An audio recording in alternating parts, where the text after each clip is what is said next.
আসসালামাইকুম, শুভ সকাল। বেলকনি দিয়ে বাইরের পরিবেশটা সকাল সকাল আপনাদের দেখাই দিলাম। এই 2 দিন যাবৎ মেহমান ছিল, এই হলো ঘরের হাল। সবাই চলে গেছে, আমাদের বাসা একদম ফাঁকা হয়ে গেছে।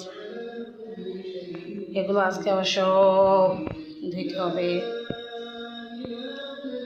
এই 2-3 দিন মেহমানের চাপ ছিল, তাই এগুলো কিছুই করা হয়। দেখেন যাচ্ছে কী করছে, আমরা সব নোংরা হয়েছে।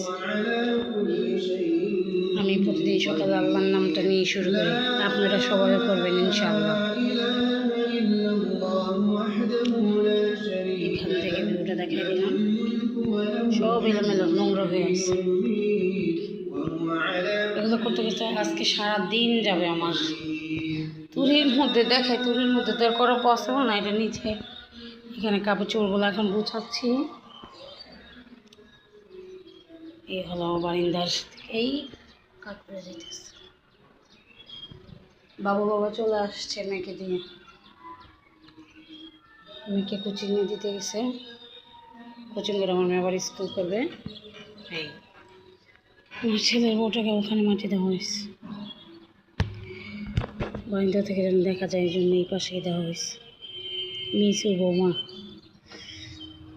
ওপরে ভালো থাকো। তুমি অল্প কয়েকদিনই অনেক মায়া লাগাই দিয়ে গেছো। বেশি বসে থাকতো আমার দরজার পা পোস্টার উপরে, আর বলতাম এখানে কেন এখানে কেন। আচ্ছা, সবাই ভালো থাকবেন। গুছানোর পর আবার ভিডিও দেবো। আল্লাহ হাফেজ।